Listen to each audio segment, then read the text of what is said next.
up, guys? So today's movie that I'm reviewing is The Batman, which is directed by Matt Reeves, and I believe this is the 726th Batman movie that Warner Brothers has made. Yeah, but you're not going to see me complaining. Who doesn't love a Batman film? A lot of hype, a lot of anticipation for this film, a lot of talent involved, both in front of the camera and behind the scenes. It took 5 years for this film to get here, so now that it's out, what's the verdict on it? Well, I came out of this film with a bunch of other film journalist friends, and the reaction was really positive from them, but I wasn't as gushy as they were. I enjoyed it, but I wasn't like blown away by it, you know? I want to stress that I wasn't disappointed by this film, but it's not my favorite Batman movie by a good distance. But I will say, I do think it was a very smart move of Warner Brothers to enforce a 4-day social and review embargo on this film.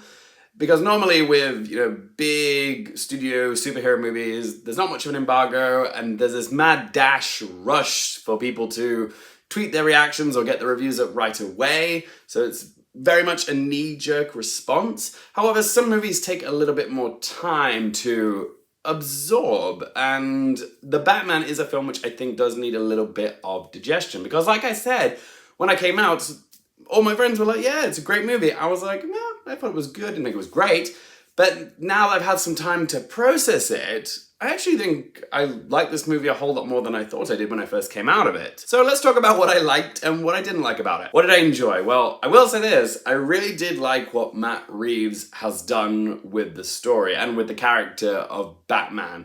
Instead of rehashing the same origin story of how Bruce Wayne loses his parents, becomes Batman, he just throws us in 2 years into Bruce Wayne being Batman. He's an established vigilante in Gotham. He has a relationship with Jim Gordon, played in this film by Jeffrey Wright. And yes, he's very much in full swing. But also, I like that Matt Reeves' style is very much his own. Like, there were bits of the film where I thought, oh, this is kind of similar to Christopher Nolan, because there's a bit about how good men can be pushed to do terrible things in the right circumstances. I thought that's very The Dark Knight. And like, there was some interior set design, like in the Wayne tower or mansion, which was very gothic, and I thought, oh, it's a little bit Tim Burton, but it never really felt like Matt Reeves was copying other people's interpretations of Batman. It's very much his own style. He's found his own aesthetic, and that's the thing with his version of Gotham. It's very much a grimy looking Gotham. It's a city drowned in sepia tones and shadows. It's really grim and murky. Filmmaking is very much a collaborative process, and with The Batman, you can clearly see that everybody understood the assignment, because there's a real sense of cohesion between all the different departments. Like, Jacqueline Duran's costume designs perfectly complement James Chinlund's production design. Same goes with Greg Fraser's dingy, dark cinematography. But the real glue, which I think keeps it all together, besides Matt Reeves' direction, is Michael Giacchino's score. Wow, just wow. This score is phenomenal. The score is what gives the film its feel, its atmosphere, its personality. It's got flavors of classic crime thrillers. It's very moody, there's a lot of despair in it, but it also feels very epic when it wants to be. Bold statement, but I actually think I might prefer Michael Giacchino's Batman score to Hans Zimmer's The Dark Knight. Honestly, it's that good. Like I said before, it does a real good job of harmonizing with all the other different departments, so there's a very noticeable sense of cohesion between all the different elements of the Batman. And the other thing that Reeves does a tremendous job of in this film is world building, like really establishing Gotham as a city. It's almost a character in itself. And also, he does a good job of introducing us to a plethora of characters and doing a good job of balancing them. And I love that he didn't sacrifice character dynamics or atmosphere in service of spectacle or action. Don't get me wrong, the action sequences in this are awesome. I'll talk more about that in a minute, but the characters really do come first in this film, not the action scenes. Let's talk about the performances. Great casting all around. I will say that Robert Pattinson is a fine Batman. Is he my favorite? No. One thing that his Bruce Wayne / Batman is missing is a sense of humor, in the words of the Joker. Why so serious? And I get it in this Matt Reeves dark interpretation of Batman. It makes sense why his character would be so broody and sullen and angsty all the way through. But you know what? It's okay to crack a joke every now and then, guys. Just saying. Like I said, Robert Pattinson is good in the role, but he's not doing anything unexpected or game-changing as Batman. My favorite performance was actually Zoë Kravitz as Selina Kyle. She managed to bring something new to the table as Catwoman. She's not just a sex symbol in this film, although she can rock a pair of thigh-high boots, I'll say that. But yeah, there's real layers with her character. She has a mysterious past and understandable motives. And yeah, Kravitz does a great job. A mild spoiler here, guys. You can jump ahead to the time code that's on the screen if you don't want to spoil. But there is a bit of a romance between Batman and Catwoman, which, I'll be honest, I didn't really care for. I didn't hate it, but I don't know if the film necessarily needed it. And it's not due to a lack of chemistry between the actors. Pattinson and Kravitz are great together, but I just don't know if the story really needed it, or maybe we just got to a romance that felt a little forced or a bit too quick, even though it is a 3-hour film.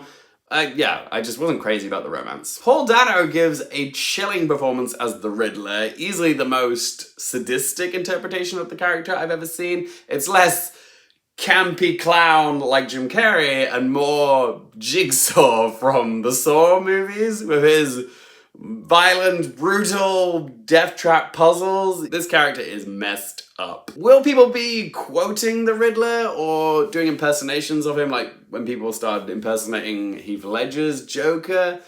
I don't think so. I get the old TikToker saying, Ave Maria. Yep. That happens, and it's one of those moments where you'll either love it or you'll hate it and think it's ridiculous. But no, I don't really see Paul Dano's The Riddler being held in the same regard as Heath Ledger's Joker or even Joaquin Phoenix's Joker.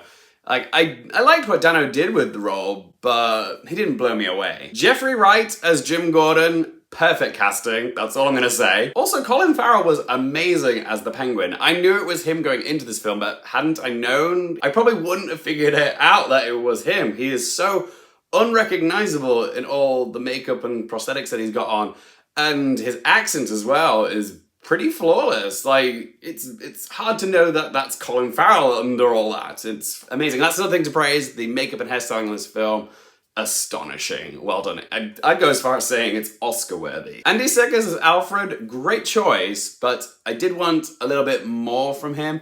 Like, they've certainly planted the seeds of a very interesting dynamic between Pattinson's Bruce and Serkis's Alfred. But yeah, I couldn't help but want a little bit more from that relationship. And my last positive is when the action comes, it comes hard. The car chase, which you've probably seen in the trailer, wow. I mean, that is one of the best car chase sequences I've seen in any film ever. It might actually be the standout scene of the entire film. As for my dislikes, they're mostly nitpicks or creative choices which I thought were a bit questionable. The most obvious criticism is the runtime. Nearly 3 hours long, this film. And for a slow burn action movie, it will probably be a bit testing for some people in places with how engaging it is. The script has its moments where it's a bit heavy-handed.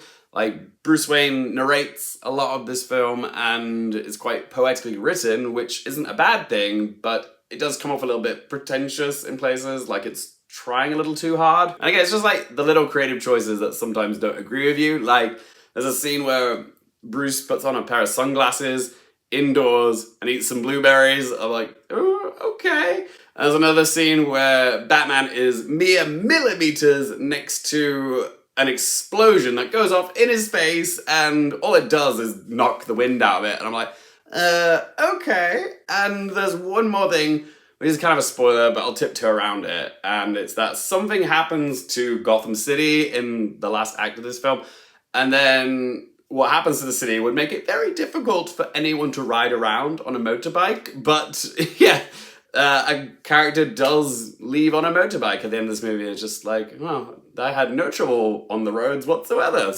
Okay. So it's time to ask them 3 questions. Firstly, would I watch this again? Yes. I didn't have that immediate, I have to rewatch this film again like I did with The Dark Knight. However, I do want to watch this film again because I think it's a film that will be better appreciated on a second viewing now that I don't have to worry about expectation levels being met. So yes, I will rewatch it again at some point. Question number 2, do I recommend it for you guys? Yes, Matt Reeves has managed to give us something different with the Batman story, which we've seen so many times.